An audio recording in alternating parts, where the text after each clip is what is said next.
O enigma da Ilha de Páscoa, menos Chile, isolada no meio do Oceano Pacífico, a mais de 3.700 quilômetros da costa do Chile, existe uma das ilhas mais enigmáticas e fascinantes do mundo, a Ilha de Páscoa. Conhecida localmente como Rapa Nui, essa ilha vulcânica desperta o interesse de exploradores, arqueólogos e curiosos há séculos. Seu maior mistério está nos famosos moais enormes, estátuas de pedra, com expressões impassíveis e cabeças desproporcionais, que parecem guardar segredos de uma civilização desaparecida. Com uma área de apenas 163 km², a Ilha de Páscoa é uma das regiões habitadas mais remotas do planeta. Apesar disso, ela abriga mais de 900 moais espalhados por todo o território. Essas figuras colossais, algumas com mais de 10 metros de altura e pesando dezenas de toneladas, são obras de um povo ancestral cujas origens e práticas ainda são objeto de debate. Como essas estátuas foram construídas? Como foram transportadas por longas distâncias sem tecnologia moderna? E por que a civilização que as criou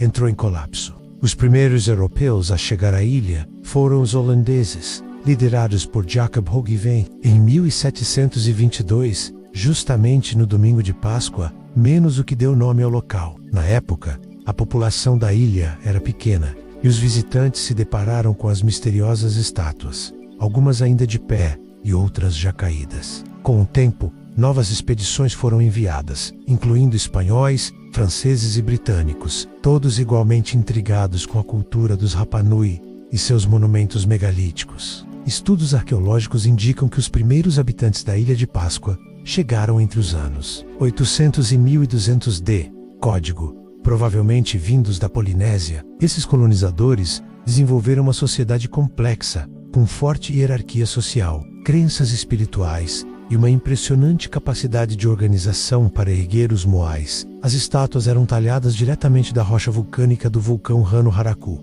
que servia como uma espécie de pedreira sagrada. De lá, eram transportadas por quilômetros até suas plataformas cerimoniais, chamadas Aú. Durante muito tempo, arqueólogos debateram como esses blocos maciços de pedra foram movidos por uma população sem acesso à roda, metal ou animais de tração. Algumas teorias sugerem que eles usaram troncos de árvores como rolos, enquanto outras apontam para a possibilidade de cordas e técnicas de caminhar com os moais, balançando-os de um lado para o outro. Essa última hipótese ganhou força com experimentos modernos que demonstraram ser possível mover uma estátua dessa maneira com o esforço coordenado de várias pessoas. Mas por que os moais foram construídos? A explicação mais aceita é que eles representavam ancestrais importantes e chefes tribais, e tinham a função de proteger as vilas e abençoar os descendentes. Suas feições solenes e o posicionamento voltado para o interior da ilha, e não para o mar, indicam que eram voltados para cuidar do povo, não para afugentar inimigos. Alguns moais possuem pucal, uma espécie de coque ou chapéu de pedra vermelha, que pode representar um símbolo de status ou espiritualidade. Outro mistério envolve o súbito declínio da civilização Rapa Nui. Ao chegarem, os europeus encontraram uma sociedade fragmentada, com poucos recursos e muitos moais derrubados. O que teria acontecido com aquele povo que dominava a escultura monumental? A teoria mais difundida é a do colapso ecológico. A construção e o transporte dos moais teriam exigido o desmatamento intenso da ilha, resultando na degradação do solo, perda de recursos naturais e, consequentemente, fome e conflitos internos. O ecossistema frágil não conseguiu se recuperar, levando à ruína de uma sociedade que, antes, era próspera. No entanto, essa explicação tem sido questionada por estudiosos mais recentes, que argumentam que a chegada dos europeus, junto com doenças, escravidão e a introdução de espécies invasoras, tiveram um papel decisivo na queda da civilização Rapa Nui. Ou seja, o colapso pode ter sido resultado de múltiplos fatores, incluindo choques externos. Além dos moais, outro aspecto intrigante da cultura da Ilha de Páscoa é a existência da escrita rongorongo. Trata-se de um sistema de símbolos gravados em tábuas de madeira, que ainda não foi completamente decifrado. Se comprovada como um sistema autêntico de escrita, rongorongo seria uma das poucas escritas independentes da história da humanidade. No entanto, são poucos os exemplares preservados, e muitos foram destruídos ou perdidos com o tempo, o que dificulta sua interpretação. A religião também ocupava um lugar central na sociedade Rapa Nui. Com o tempo, À medida que os recursos naturais se tornavam mais escassos e os conflitos aumentavam, surgiu um novo culto, o homem-pássaro. Essa crença substituiu em parte o culto aos moais e envolvia uma competição anual em que representantes das tribos disputavam quem conseguiria pegar o primeiro ovo da ave manutara numa ilhota próxima. Chamada Motunui, o vencedor garantia status e poder à sua tribo por um ano. Essa tradição mostra a adaptabilidade da cultura Rapa Nui diante das crises. Hoje, a Ilha de Páscoa pertence ao Chile, mas mantém uma forte identidade própria. A língua nativa, o Rapa Nui, ainda é falada por parte da população, e os descendentes dos antigos habitantes mantêm vivas as tradições culturais. O Parque Nacional Rapa Nui, onde se encontram os principais sítios arqueológicos, foi declarado Patrimônio Mundial da Unesco em 1995. Além disso, há um crescente movimento local pela autonomia e preservação da cultura ancestral, diante do aumento do turismo e das mudanças ambientais. A Ilha de Páscoa, com seus ventos constantes, paisagens vulcânicas e horizonte azul sem fim, continua a fascinar quem a visita.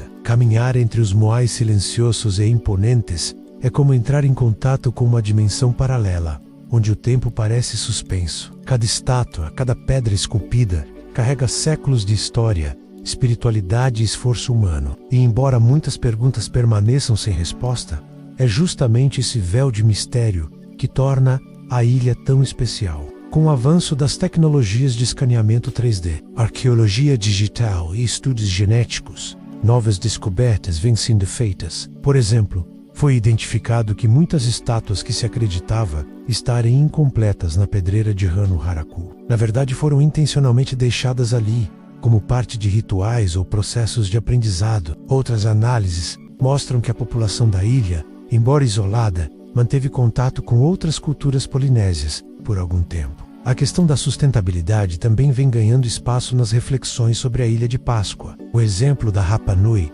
serve como um alerta para o mundo moderno, uma civilização isolada, que não cuidou de seus recursos naturais e sofreu as consequências. É uma narrativa que ressoa com os desafios atuais do planeta, como mudanças climáticas, destruição ambiental e colapsos sociais. Por outro lado, a história da Ilha de Páscoa também é uma história de resistência. Apesar das adversidades, o povo Rapa Nui sobreviveu, adaptou-se e preservou boa parte de sua cultura. Eles continuam lutando para proteger suas terras, suas crenças e seus monumentos. Em cada moai restaurado, em cada celebração tradicional, há um grito silencioso de que a identidade daquele povo não será esquecida. A Ilha de Páscoa é, portanto, um lugar onde mito e realidade se entrelaçam. Um enigma vivo que desafia as fronteiras entre arqueologia, história, ecologia e espiritualidade. Uma lembrança poderosa de que as grandes civilizações podem florescer